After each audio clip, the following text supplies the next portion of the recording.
దేవుని పరిశుద్ధమైన నామమునకు స్తోత్రములు. దేవుని యొక్క పాద సన్నిధిలో ఆయన మాటలు వినటానికి, దేవుని యొక్క దీవెనలు పొందుకోవటానికి ఏర్పాటు చేయబడినటువంటి యొక్క కర్మేలజ్ఞ అనేటువంటి కార్యక్రమంలో ఏకీభవించిన మీ అందరికీ కూడా ప్రభునామమున ప్రేమపూర్వకంగా మీ అందరికీ వందనాలు తెలియజేస్తూ ఉన్నాం. మీ అందరికీ ఆశీస్సులు తెలియజేస్తూ ఉన్నాం. బాగున్నారండి మీరందరూ? ప్రియ దేవుని బిడ్డలారా, నేను కూడా క్షేమంగా ఉన్నా. మనమందరం క్షేమంగా ఉన్నామంటే అది దేవుని యొక్క ఉచితమైన కృప. ఆయన కృప మనకు తోడుగా ఉంటా ఉన్నది కనుకనే మనము, మన ఇల్లు అంటే మన కుటుంబం అందరం కూడా క్షేమంగా ఉంటా ఉన్నాం. ఒకవేళ మీలో ఎవరైనా సరే, మీ కుటుంబంలో ఎవరైనా సరే దేవునికి వ్యతిరేకంగా నడుస్తున్నటువంటి పరిస్థితుల వల్లే, అపవాదికి దగ్గరగా ఉండటం వల్లే, కొన్ని బలహీనతలను బట్టి దేవునికి మీరు దూరం అయిపోతూ ఉన్నారు. మీ కుటుంబం దూరం అయిపోతూ ఉంది. మన ఇల్లు, మన కుటుంబం అలా ఉండకూడదు. మన ఇల్లు ఎలా ఉండాలి? దేవుని చేత ఆశీర్వదించబడినటువంటి గృహంగా ఉండాలి, రక్షణ పొందినటువంటిదిగా ఉండాలి.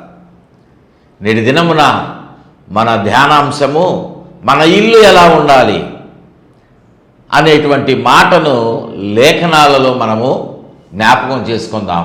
చూడండి, మూలవాక్యముగా లూకాసు వార్త 19వ అధ్యాయము 9వ వచనాన్ని చదువుతున్నాను. అందుకు యేసు, ఇతడును అబ్రహాము కుమారుడే, ఎందుకనగా నేడు ఈ ఇంటికి రక్షణ వచ్చి ఉన్నది. దేవుడి మాటలు మన వినికిడిలో ఆశీర్వదించునుగాక. ఆమేన్. అందరము ఆమేన్ అని చెప్దామా? ఆమేన్. ప్రియ దేవుని బిడ్డలారా, యేసుక్రీస్తు వారు మాట్లాడినటువంటి మాట స్వయంగా ఆయనే అంటున్నారు. నేడు ఈ ఇంటికి రక్షణ వచ్చి ఉన్నది అని ప్రభువారు మాట్లాడారు. నేడు ఈ ఇంటికి రక్షణ వచ్చి ఉన్నది అని ప్రభువారు అంటున్నారంటే ఆయన మాటలు ఎలా ఉంటాయి? దేవుని యొక్క మాట ఎలా ఉంటుంది? కేవలము లూకాసు వార్తలో భక్తుడు వ్రాసినటువంటి ఆ సందర్భంలో మాత్రమే కాదు, బైబిల్ గ్రంథంలో వ్రాయించినటువంటి ప్రతి మాట కూడా అది మనకు దీవెనకరమైనటువంటిదిగా, సంపూర్ణమైనటువంటి అర్థమును కలుగజేసి మనలను ఒక ఉన్నత స్థితిలో నిలవబెట్టడానికి, మనను బలపరచడానికి పరిశుద్ధాత్మదేవుడు ఈ మాటలన్నీ, ప్రతి పదము, ప్రతి అక్షరము కూడా ఆయన వ్రాయించి ఉంచాడు. నేడు ఈ ఇంటికి రక్షణ వచ్చి ఉన్నది అంటున్నాడంటే అక్కడ ఆ ధనవంతుడైనటువంటి ట్యాక్స్ కలెక్టర్గా ఉన్నటువంటి జక్కయ్యను గురించినటువంటి ఈ మాటలు ప్రభువారు అక్కడ మాట్లాడుతున్నారు కదా. మనకు ఆ సందర్భం అంతా తెలుసు. మీరు చదవండి, మొదటి వచనం నుండి మీరు చదువుతూ ఉంటే 19వ అధ్యాయంలో మీకు అంత అవగాహన అవుతుంది కదా. అక్కడ జక్కయ్యతో అంటున్నాడు, ఈ ఇంటికి నేడు రక్షణ వచ్చి ఉన్నది అని. అంటే దాని అర్థం ఏంటి? అంతకు ముందు ప్రభువారు ఆ మాట మాట్లాడక మునుపు, ప్రభువారు ఈ స్టేట్మెంట్ ఇవ్వక ముందు ఆ ఇంటికి రక్షణ అనేటువంటిది లేదు. అంతే కదా అర్థం? ఆలోచన చేయండి. నేడు ఈ ఇంటికి రక్షణ వచ్చి ఉన్నది అంటే నేటి దినమునకు ప్రభువారు ఆ మాట చెప్పడానికి ముందు రక్షణ అనేటువంటిది లేనటువంటి పరిస్థితి ఆ ఇంటికి ఉన్నది. ప్రియ దేవుని బిడ్డలారా, యేసుక్రీస్తు వారు రక్షించబడలేదు వీళ్ళని, వాళ్ళని వదిలివేయట్లా, ఆ ఇల్లు విడిచిపెట్టబడాలి అని అనుకోవట్లా. ఆ ఇల్లు అంటే ఆ ఇంటిలో ఉన్నటువంటి వారు అని అర్థం. శరీర సంబంధంగా ఉన్నటువంటి ఆ గృహములో నివసించేటువంటి వారు అని అర్థం. వారికి రక్షణ వచ్చి ఉన్నది. అంతేగాని గోడలతో కట్టబడిన దానికి రక్షణ ఏముంది కదా? మనం ఆలోచన చేస్తే అంతే కదా. అందుని బట్టి ఆ ఇంట్లో ఉన్నటువంటి వారికి, జక్కయ్య నీకు రక్షణ వస్తున్నది, నిన్నటి వరకు నీకు రక్షణ లేదు, ఎందుకంటే నువ్వు లోకములో జీవించావు, ట్యాక్స్ని పన్నుని నువ్వు అధికముగా వసూలు చేశావు, లంచాలు తీసుకున్నావు, నీకు రావాల్సినటువంటి జీతము కంటే అధికముగా నువ్వు డబ్బుని సంపాదించావు. నేటి దినాల్లో మనం చూస్తూ ఉన్నాం, చేస్తున్నటువంటి ఉద్యోగానికి వచ్చేటువంటి జీతము ఒక రకంగా ఉంటే వారికి నెలాఖరికి వచ్చేటువంటి ఆ సంపాదన 4-5 రెట్లు కనిపిస్తూ ఉంది. 50,000 నెలకు జీతం సంపాదిస్తూ ఉంటే లెక్క ప్రకారంగా 50,000 అయితే ఎన్ని లక్షలు సంపాదిస్తూ ఉన్నారు కదా. అంటే అన్యాయంగా దోచుకుంటా ఉన్నారు, లంచాలు తీసుకుంటా ఉన్నారు, వడ్డీ వ్యాపారం చేస్తూ ఉన్నారు. ప్రియ దేవుని బిడ్డలారా, దేవుని యొక్క వాక్యానికి వ్యతిరేకంగా సంపాదించినటువంటి సంపాదన అంతా కూడా ఇటు రీతిగానే ఉంటుంది. త్రాసుతో వ్యాపారం చేసేటువంటి వాళ్ళు దొంగ లెక్కలు చూపిస్తూ ఉన్నారు. దొంగ త్రాసు అది కిలో అమ్మాలంటే అది వెయిట్ చేస్తే 900 గ్రాములే ఉండొచ్చు. అంటే 100 గ్రాములకు వాళ్ళు డబ్బులు ఇస్తున్నారు, కానీ వీళ్ళు వస్తువుని పట్ల. అలానే వారు అమ్మేటువంటి సరుకుని కల్తీ చేస్తూ ఉన్నారు. మనం చూస్తూ ఉన్నాం, మనందరికీ తెలిసినటువంటిది. నాణ్యత లేనటువంటివి ఇవన్నీ అమ్ముతూ ఉన్నారు అధిక సంపాదన కొరకు.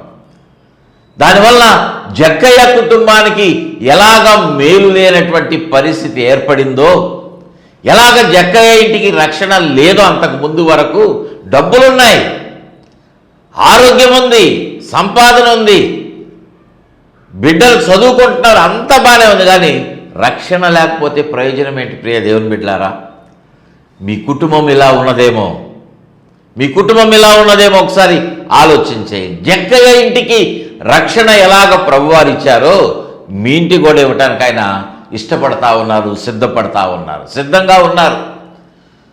అయితే ఇంత సంపాదించాడు కాబట్టి జక్కయ్యకు దేవుడు రక్షణనిచ్చాడా ఇంటికి? కాదు. అతడు ప్రభువుని చేర్చుకోవటానికి ఇష్టపడ్డాడు. ప్రభు ఎలా ఉంటాడో తెలియదు, ప్రభువుని చూడాలనేటువంటి తలంపు, ప్రభు చేసినటువంటి సూచక క్రియలు కార్యాలను బట్టి, ఆయన బోధలు ఇలా ఉంటా ఉన్నాయి అని విన్నటువంటి మాటలను బట్టి ఆయన ఆ మార్గంలో వస్తూ ఉంటే ప్రభు ఎలా ఉంటారో చూడాలనేటువంటి తలంపును, ఆశను కలిగి తను పొట్టివాడుగా ఉన్నందున అక్కడ ఉన్నటువంటి ఒక చెట్టు ఎక్కి ప్రభువుని చూడటానికి ప్రయత్నం చేశాడు. ప్రభువుని చూశాడు. అయితే ఆ మార్గంలో ప్రభు వెళ్తూ ఉంటే జక్కయ్య చెట్టు మీద ఉన్నటువంటి వాడుగా ఉన్నాడని క్రింద వెళుతున్నటువంటి ప్రభువుకి తెలుసు. కాబట్టి ఆయనకు సమస్తము తెలుసు కదా. జక్కయ్య మాత్రమే కాదు ఎక్కడున్నది, నీవు నేను ఎక్కడున్నావో కూడా ఆయనకు తెలుసు. నువ్వు పాపంలో ఉన్నా దేవునికి తెలుసు, నువ్వు పరిశుద్ధతలో మందిరంలో ఉన్నా, ప్రార్థనలో ఉన్న దేవునికి తెలుసు. ప్రియ దేవుని బిడ్డలారా, నీ బంధువులు స్నేహితులకు తెలియాల్సిన పని లేదు, దేవునికి తెలియాలి. ప్రాముఖ్యంగా మన రక్షణ విషయము ఆయనకు తెలుసు. మనం ఎక్కడికి వెళ్ళబోతా ఉన్నాం మరణానంతరం ఆయనకు తెలుసు. మనము పరలోకానికి వెళ్తామా, నరకానికి వెళ్తామా, పరదైస్కి వెళ్తామా, పాతాళంలోనికి వెళ్తామా, అన్నీ ఆయనకు తెలుసు. జక్కయ్య చెట్టు మీద ఉన్నటువంటి సంగతి తెలిసి ప్రభు అంటున్నారు, జక్కయ్య త్వరగా దిగురా, నేను నీ ఇంటికి రావాలి, నీ ఇంట్లో నేను ఉండాల్సినటువంటి సమయం వచ్చింది అంటే గబగబా త్వరగా జక్కయ్య చెట్టు దిగొచ్చి ప్రభువుని చేర్చుకున్నారు. దేవునికి వ్యతిరేకంగా ఉన్నటువంటి ఆ పాపపు క్రియలన్నింటినీ విడిచిపెట్టేశాడు. తను ఎవరికి ఎంత చెల్లించాలో లెక్క ప్రకారంగా, ధర్మశాస్త్ర ప్రకారంగా చెల్లించవలసినటువంటిదంతా చెల్లించిన తర్వాత ప్రభు అంటున్నటువంటి మాట, నేడు ఈ ఇంటికి రక్షణ వచ్చి ఉన్నది, దేవునికి మహిమ కలుగునుగాక. హల్లెలూయా, హల్లెలూయా. ప్రియ దేవుని బిడ్డలారా, దేవుని యొక్క మాటకు లోబడినప్పుడు, ప్రభువుని ఆహ్వానించినప్పుడు, ప్రభువుని చేర్చుకున్నప్పుడు, ప్రభువుని చూడాలనేటువంటి తలంపు, ప్రభువుని దేవుని యొక్క మాటలు వినాలనేటువంటి ఆలోచన ఎవరి హృదయాలలో, ఎవరి మనసులో కలిగినటువంటి వారుగా ఉంటారో, ఎవరైతే ఆయన చెప్పినటువంటి మార్గములో, ఆయన మాటలలో నిలిచి ఉండి నడుస్తున్నటువంటి అనుభవంలో ఉంటారో, వారి జీవితాలలో రక్షించబడినటువంటి అనుభవం ఉంటుంది. వారి గృహములలో రక్షణ ఉంటుంది. నేడు ఈ ఇంటికి రక్షణ ఉన్నది, రక్షణ వచ్చి ఉన్నదని జక్కయ్యతో మాట్లాడిన దేవుడు, నువ్వు ఆశపడితే, నువ్వు జక్కయ్యలాగా దేవుని వెంబడించినట్లయితే, దేవునికి నీ హృదయాన్ని సమర్పించుకుంటే, నువ్వు చెల్లించవలసినటువంటి అన్యాయంగా అక్రమంగా సంపాదించినదంతా దేవునికి మాట ప్రకారంగా, వాటి ప్రకారంగా దేవుని మాటను అనుసరించి నువ్వు లోబడి చేస్తే నువ్వు కూడా ఈ మాటను పొందుకోవడం, నీది కూడా రక్షించబడుతుంది, నీ కుటుంబం రక్షించబడుతుంది, మీ ఇంటికి రక్షణ అవసరమై ఉన్నది. దేవునికి మహిమ కలుగును గాక. హల్లెలూయా, హల్లెలూయా. ప్రియ దేవుని బిడ్డలారా, మన జీవితాలు ఆశీర్వదించబడటం కాదు, అంత మాత్రమే కాదు, కానీ మన కుటుంబము, మన ఇల్లు కూడా రక్షించబడినటువంటిదిగా ఉండాలి, రక్షణకు యోగ్యమైనటువంటిదిగా ఉండాలి. దేవునికి మహిమ కలుగును గాక. హల్లెలూయా, హల్లెలూయా. మరొక మాట మనం చూసినట్లయితే మత్తయి సువార్త 10వ అధ్యాయములో 13వ వచనము చదువుకుందాం. చూడండి, 13వ వచనం. ఆ ఇల్లు యోగ్యమైనదైతే మీ సమాధానము దాని మీదకు వచ్చును. రెండవ ఇల్లు, మొట్టమొదటిది రక్షణ పొందినటువంటి ఇల్లు, రెండవది యోగ్యమైన ఇల్లు. అంటే లేఖనం మనం చదివినటువంటి దాని ప్రకారంగా మీ ఇల్లు యోగ్యమైనటువంటిదైతే, ఆ ఇల్లు యోగ్యమైనదైతే ఆ ఇంటికి ఏమొస్తుందంటున్నాడు? సమాధానము దాని మీదకి కలుగుతుంది. అంటే యోగ్యత లేకపోతే సమాధానం రాదా? అంతే కదా దాని అర్థం. సమాధానం కావాలని కోరుకుంటున్నాం, కుటుంబంలో సంతోషం ఉండాలి, సమాధానం ఉండాలి, అలజడి ఉండకూడదు, గొడవలు ఉండకూడదు, ఆనందం ఉండాలి అని ప్రతి ఒక్కరూ కోరుకుంటారు. చాలామంది ఏం చేస్తారంటే ఈ ఆనందం కోసం, సంతోషం కోసం అందరూ కలిసి టీవీ చూస్తూ ఉంటారు, సినిమా చూస్తూ ఉంటారు, కొన్ని ప్రోగ్రామ్స్, టీవీలో వచ్చేటువంటి కార్యక్రమాలు అలాంటివి చూస్తూ ఉంటారు.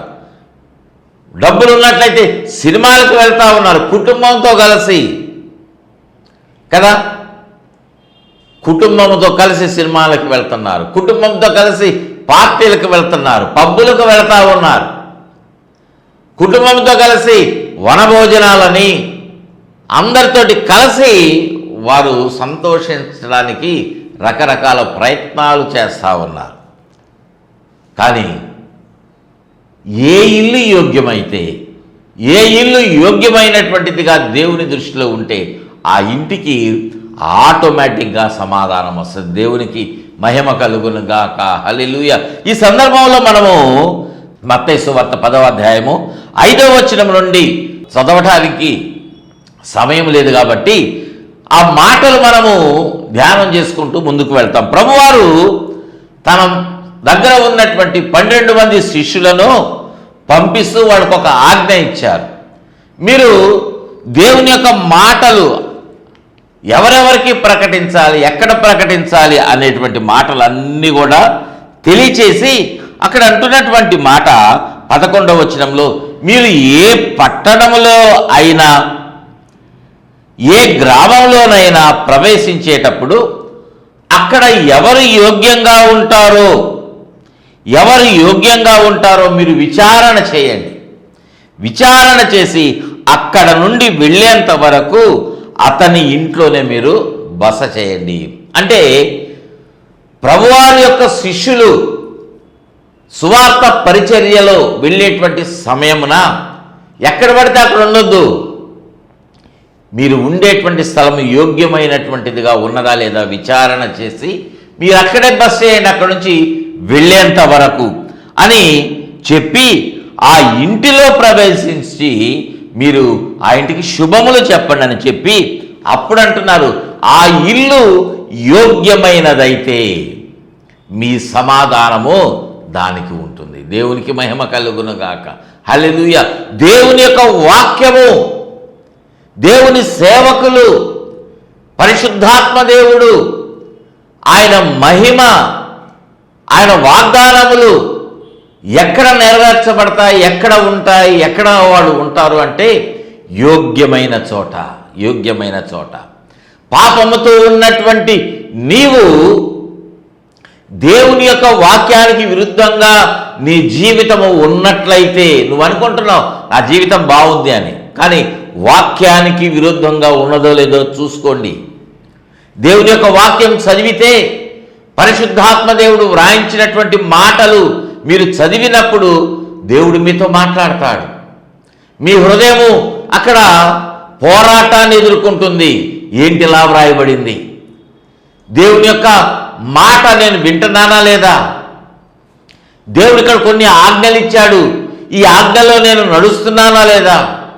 వ్యభిచారం చేయవద్దు అని దేవుని యొక్క మాట మనం చదివినప్పుడు ఆ మాట మనకు గుచ్చుకున్నదనుకోండి, ఆ మాట మనకు హెచ్చరికగా ఉన్నదనుకోండి, మనం ఎలా ఉన్నట్లు? వ్యభిచారం చేస్తున్నట్లు. శరీర సంబంధంగా ఏ స్త్రీతో ఏ పురుషునితో నువ్వు పాపము చేయకపోవచ్చు, కానీ దేవునికి నువ్వు ప్రాముఖ్యత ఇవ్వకపోతే, దేవునికి నువ్వు ప్రాధాన్యత ఇవ్వకుండా లోకమునకు నువ్వు ప్రాధాన్యత ఇచ్చి లోకమును నువ్వు హెచ్చిస్తూ ఉంటే, దేవునికి మొదటి స్థానం ఇవ్వకుండా లోకమునకు, లోకములో ఉన్నటువంటి వారికి అంటే నీ బంధువులకు కానీ స్నేహితులకు కానీ నీ శ్రేయోభిలాషులు, నీ కుటుంబీకులు, నీ బిడ్డలు, నీ భార్య, ఎవరికైనా నీ వ్యాపారం దేనికి నువ్వు ప్రాధాన్యత ఇచ్చినా, దేవుని కంటే అధికంగా నువ్వు దేనిని ప్రేమించినా కూడా నువ్వు పాపం చేస్తున్నావు, వ్యభిచారివే నువ్వు. No doubt at all. ప్రియదేవుని బిడ్డలారా, దేవునికి ప్రాధాన్యత ఇవ్వాలి. చాలామంది దేవునికి ప్రాధాన్యత ఇవ్వట్లా. దేవుడు ఆశీర్వదించక మునుపు దేవుడి సన్నిధికి పరిగెత్తుకుంటూ వస్తూ ఉన్నారు. ఆదివారం మిగిలినటువంటి ఉపవాస ప్రార్థనలో, క్రమకూడికల్లో ఏ ప్రార్థన జరిగినా ప్రభువా నన్ను జ్ఞాపకం చేసుకో, నా అప్పులతో నేను సతమతం అయిపోతున్నా, అనారోగ్యంతో నేను ప్రాణాపాయ స్థితిలోనికి వెళ్ళిపోతున్నా, నన్ను జ్ఞాపకం చేసుకో, నాకు విడుదల దయచేయి, నన్ను విడిపించు, ఆరోగ్యం ఇవ్వు, అప్పులో బాధ నుండి నాకు విడుదల దయచేయి, నా బిడ్డలు వారి భవిష్యత్ అని దేవుని పాదాలు పట్టుకుంటున్నాం కదా. కానీ దేవుడు మనలను దీవించిన తర్వాత, దేవుని యొక్క ఆశీర్వాదాలు పొందుకున్న తర్వాత, నీ బిడ్డలు ఒక ఉన్నత స్థితిలోనికి దేవుడు కనికరం చూపించి హెచ్చించిన తర్వాత, వారి చదువులో దేవుడు తోడుగా ఉండి వారికి మంచి భవిష్యత్తు అనుగ్రహించిన తర్వాత, కష్టాలలో ఉన్నటువంటి నిన్ను సమస్యలతో, కోర్టు సమస్యలతో, అనారోగ్య సమస్యలతో ఉన్నటువంటి నిన్ను దేవుడు కృప చూపించి కనికరపడి, ప్రేమమయుడు కదా ఆయన, కృప కలిగినటువంటి వాడు కదా, ఆయన నీకు రక్షణనిచ్చి నిన్ను వాటన్నిటి నుంచి విడుదల చేస్తే క్రమకూడికలు మానవేశావు, ఉపవాస ప్రార్థనలకు వెళ్ళట్లా, అవకాశం ఉంటేనే వెళ్ళాలనుకుంటున్నావు, చిన్న వర్షం పడితే వెళ్ళలేనటువంటి పరిస్థితి, ఒకవేళ మందిరానికి వెళ్ళినా నువ్వు దేవుని మాటలు వినలేని స్థితి, ప్రార్థనలో ఏకీభవించలేకపోతా ఉన్నావు. ఆదివారం ఆరాధనకు వెళ్ళాలంటే నాకు టైం లేదండి, నేను బిజీ, వ్యాపారం ఉన్నది, నాకు ఈరోజు మీటింగ్ ఉన్నది, కమిటీ మీటింగ్ ఉన్నది, బోర్డు మెంబర్స్ మీటింగ్ ఉందని అభివృద్ధి చెందినటువంటి ఆ కంపెనీలకు చెందినటువంటి వాళ్ళు, ఆ ఎండీలు, మేనేజింగ్ డైరెక్టర్ కాదు, పార్ట్నర్స్ అందరూ ఇలాగే మాట్లాడుతూ ఉన్నారు. ప్రియ దేవుని బిడ్డలారా, అవంతా కూడా దేవుడు వ్యభిచారంగా చూస్తూ ఉన్నాడు. మనము అటువంటి స్థితిలో మనము ఉండకూడదు, కానీ దేవునికి మనము ప్రాధాన్యత ఇచ్చేటువంటి వాళ్ళంగా ఉండాలి. దేవునికి మహిమ కలుగును గాక. అప్పుడే ఆ ఇల్లు ఎలా ఉంటుందంటే యోగ్యముగా ఉంటుంది. అప్పుడు ఆ ఇంటికి ఏమొస్తుందంటే సమాధానం వస్తుంది. దేవునికి మహిమ కలుగును గాక. హల్లెలూయా, హల్లెలూయా. మూడవదిగా మనం చూసినప్పుడు యెహోషువ గ్రంథము 24వ అధ్యాయంలో 17వ వచనంలో, యెహోవాను సేవించుట మీ దృష్టికి కీడని తోచిన ఎడల మీరు ఎవరిని సేవించెదరో, నది అద్దరిని మీ పితరులు సేవించిన దేవతలను సేవించెదరో, అమోరీయుల దేశమున మీరు నివసించుచున్నారే వారి దేవతలను సేవించెదరో, నేడు మీరు కోరుకొనుండి.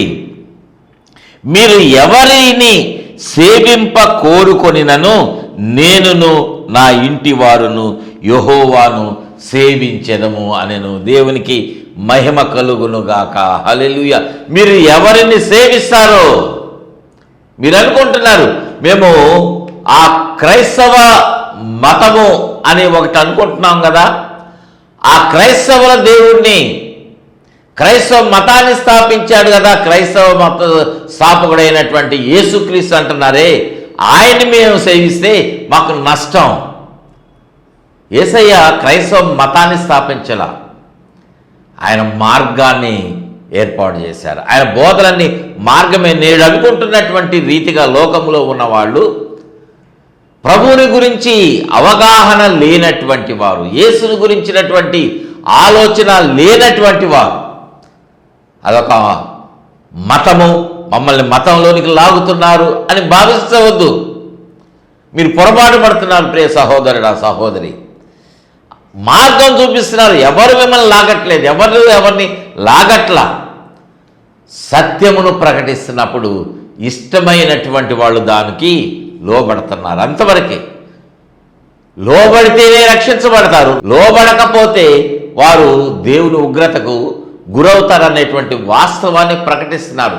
ఇష్టమైతే వస్తారు, లేకపోతే లేదు. దానివల్ల చెప్పేటువంటి వారికి లాభం ఎంత మాత్రం కూడా లేదు. వారి ఆస్తులేమి వీళ్ళు తీసుకోరు కదా. ప్రియా దేవుని బిడ్డలారా, మనము జ్ఞాపకం చేసుకోవాలి, మీరు ఎవరిని సేవిస్తారో అది మీ ఇష్టం. నాటి దినాన యెహోషువ గ్రంథంలో తెలియజేయబడినటువంటి మాట నేడు కూడా తెలియజేయబడతా ఉన్నాయి. మీరు ఎవరిని సేవిస్తారో అది మీ ఇష్టం, కానీ నేను మాత్రమే కాదు, నా ఇంటి వారు అందరూ మేము యెహోవానే సేవిస్తాం. దేవునికి మహిమ కలుగును గాక. హల్లెలూయా. ఈ స్టేట్మెంట్ నువ్వు ఇచ్చేటువంటి వానిగా, అటువంటి ఇంటిలో నువ్వు ఉండేటువంటి వాళ్ళగా ఉండాలి. ఇస్తున్నారా మీరు ఈ మాట? నలుగురిలో మీరు వెళ్ళినప్పుడు, మీరు పనిచేసేటువంటి స్థలములో, వ్యాపారం చేసేటువంటి స్థలములో, మీ బంధువుల మధ్యలో మీరు స్టేట్మెంట్, ఈ సాక్ష్యాన్ని మీరు చెప్పగలరా? ఆలోచించేయండి. నేనును నా ఇంటి వారును మేము యేసయ్యనే సేవిస్తాము, మాకు మిగిలినటువంటి వాళ్ళు వద్దు. ఆయన మాకు రక్షకుడు, ఆయన మమ్మలను రక్షించాడు, మా పాపముల నుండి మాకు విడుదల కలుగు చేశాడు, మాకున్నటువంటి అనారోగ్యము విడుదల చేశాడు, తొలగించాడు. ఒకవేళ అనారోగ్యము నుండి, మాకున్నటువంటి అప్పుల నుంచి ఆయన తొలగించలేదు, వదిలేయండి. అప్పుల్ని పట్టించుకోవద్దు, దేవుణ్ణి వదిలేయద్దు. మీరు లోకాన్ని విడిచిపెట్టండి. ఎందుకంటే మనం బ్రతికేటువంటిది కొంతకాలమేగా. ఎవరైనా రక్షించబడినా రక్షించబడకపోయినా మనం జీవించేటువంటిది కొద్ది కాలమే, కొంతకాలమే. కనుక మనము శాశ్వతంగా ఏ ప్రాంతంలో ఉంటామో, ఒక స్థలం ఉన్నది మనం ఉండటానికి. ఈ లోకమే మన యొక్క అంతిమ స్థితి కాదు, ఈ లోకములోనే మన ఫైనల్ అనేటువంటిది కాదు. మనము యుగ యుగములు జీవించేటువంటి ఒక స్థలం మనకు కావాలా? కొద్ది కాలం మాత్రమే ఉండేటువంటి ఈ స్థలం మనకు ప్రాముఖ్యమా? ఆలోచన చేయండి.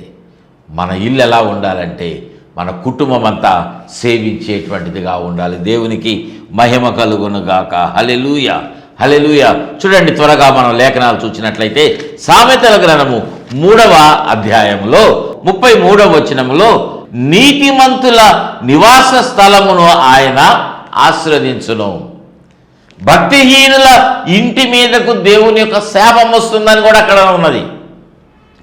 నువ్వు ఆలోచించే దేవుని బిడ్డలారా, మీ ఇల్లు నీతిమంతులుగా ఇంటిగా ఉన్నదా? దేవునికి వ్యతిరేకంగా భక్తిహీనత కలిగినటువంటి ప్రజలతో నిండినటువంటిదిగా ఉన్నదా? నువ్వు నీతిమంతునిగా ఉంటే నీ ఇంటిని దేవుడు ఆశీర్వదిస్తాడు. నీతిమంతుడు ఉన్నాడా? నీతిమంతుడు లేడు, ఒక్కడు లేడని బోధన చేస్తూ ఉన్నారు కదా అని మీరు అడగొచ్చు. అవును, లేఖనం చెప్తా ఉంది, నీతిమంతుడు లేడు, ఒక్కడు లేడు.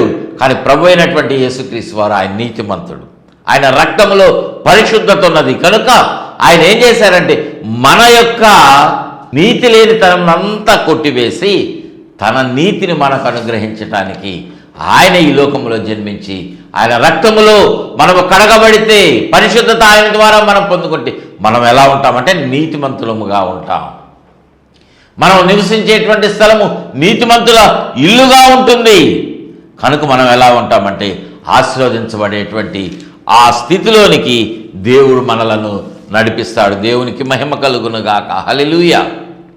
మరొక మాట చూసినట్లయితే యథార్థవంతుల ఇల్లు. సామెతల గ్రంథము 14వ అధ్యాయము 11వ వచనంలో యథార్థవంతుల గుడారము వర్ధిల్లును. ఎవరి ఇల్లు వర్ధిల్లుతుందంటే యథార్థవంతుల గుడారము వర్ధిల్లేటువంటిదిగా ఉన్నది. యథార్థవంతుల ఇంటిగా నీ ఇల్లున్నదా?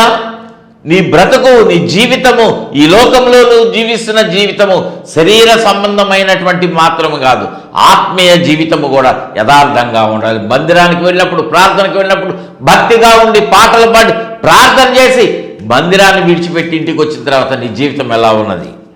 యథార్థంగా ఉన్నదా? దేవుడి యొక్క మాట నీ జీవితంలో నెరవేర్చబడతా ఉన్నదా? దేవుని యొక్క మాట ప్రకారంగా నీ నడకున్నదా? ఆయన మాట ప్రకారంగా నువ్వు నీ జీవితాన్ని కట్టుకుంటున్నావా? లేకపోతే లోకంలోనికి రాగానే మరలా యథాప్రకారంగా వెనుదిరిగి చూస్తున్నావేమో? యథార్థత కాదు ప్రియ దేవుని బిడ్డలారా. వెనుకున్నట్టు వాటిని మరచిపోయి, విడిచిపెట్టి వాటిని మరచిపోయి ముందుకు సాగాలి. అట్లా సాగితే ఆ జీవితం వేరుగా ఉంటుంది. వెనక్కి చూస్తూ వెళ్తా ఉంటే ఎంత దూరం వెళ్తావు? పడిపోతావు, లోతు భార్యలాగా అయిపోతావు. వద్దు, యథార్థంగా జీవించటం నేర్చుకోండి. మనం ఇళ్ళలా ఉండాలంటే అటువంటి రీతిగా యథార్థవంతుల గుడారంగా ఇంటిగా ఉండాలి. మరొకటి చూసినట్లయితే సువాసన కలిగినటువంటి ఇల్లు. యోహాను సువార్త 12వ అధ్యాయము 3వ వచనంలో అప్పుడు మరియ మిక్కిలి విలువ గల అచ్చ జటామాంస అత్తరు ఒక సేరున్నర ఎత్తు తీసుకొని యేసు పాదములకు పూసి తన వెంట్రుకలతో ఆయన పాదములు తుడిచెను. ఆ ఇల్లు ఆ అత్తరు వాసనతో నిండెను. దేవునికి మహిమ కలుగును గాక. హల్లెలూయా. సువాసన కలిగినటువంటి ఇల్లు. నీ ప్రార్థనా జీవితముతో, నువ్వు దేవుని వెంబడించినటువంటి జీవితంతో, నీ విశ్వాసమును బట్టి నీ జీవితము, నువ్వు నివసిస్తున్నటువంటి ఇల్లు ఎలా ఉంటుందంటే సువాసన కలిగినటువంటిదిగా ఉంటుంది. అటువంటి ఇంటిని నువ్వు కలిగి ఉండాలి. చివరిగా మనం చూసినట్లయితే ఆశీర్వాదకరమైనటువంటి ఇల్లు. మొదటి దినవృత్తాంతముల గ్రంథము 13వ అధ్యాయము 14వ వచనంలో అక్కడ ఆశీర్వదించబడినటువంటి ఇల్లు ఉన్నది. మనం అనేకమైనటువంటి ఇండ్లను గురించి నేర్చుకున్నాం. మనం ఎలా ఉన్నాం, ఇంకా చాలా రకములుగా ఉన్నాయి కానీ లేఖనాల్లో. ప్రియ దేవుని బిడ్డలారా, మీరందరూ ఇటువంటి ఇంటిని కలిగి ఉంటే మీ జీవితము ఆశీర్వదించబడుతుంది. అటువంటి కృపను పరిశుద్ధాత్మ దేవుడు మీకు అందరికీ దయచేయునుగాక. అటువంటి గృహములుగా మీ ఇంటిని మార్చునుగాక. ప్రార్థన చేసుకుందామండి. ప్రేమ కలిగిన తండ్రి, పరిశుద్ధుడా, మీకు వందనాలు నాయన. ఈ మాటలు విన్నటువంటి ప్రతి ఒక్కరిని మీకు సమర్పించుకుంటున్నాము. లేఖనాల ప్రకారంగా వారి ఇంటిని మీరు దీవించి ప్రభువా, మీరు ఆశీర్వదించి రక్షణకరమైనటువంటిదిగా, ఆశీర్వాదం పొందినటువంటిదిగా ప్రభువా నాయన మీ సన్నిధిలో ప్రభువా నీతిమంతులు గుడారముగా, యథార్థవంతులు గుడారముగా దీవించబడేటువంటి కృపను ప్రతి ఒక్కరికి దయచేయమని, నాయన కార్యక్రమం స్పాన్సర్ చేసినటువంటి బిడ్డను కూడా మీరు దీవించి ఆశీర్వదించమని, ప్రతి ఒక్కరిని చిన్న బిడ్డల మొదలుకొని వృద్ధుల వరకు మీరు దీవించి ఆశీర్వదించి రక్షణ అనుగ్రహించి వారి యొక్క జీవితంలో ఏ సమస్యలు ఉన్నావో వాటన్నిటి నుండి ప్రభువా యేసు నామములో విడుదల ప్రకటిస్తూ ఉండగా దీవించి ఆశీర్వదించి ఆరోగ్యంతో నింపి వర్ధిల్ల చేసి మీరు అక్కడికి సిద్ధపరచమని యేసయ్య నామమున అడిగి వేడుకుంటున్నాం తండ్రి. ఆమేన్, ఆమేన్, ఆమేన్. తండ్రి, కుమార, పరిశుద్ధాత్మ త్రియేక దేవుని దీవెన కాపుదల భద్రత తోడుగా ఉండి నడిపించి ప్రతి ఒక్కరికి కృపను అనుగ్రహించి వర్ధిల్ల చేయును గాక. ఆమేన్, ఆమేన్, ఆమేన్. God bless you all.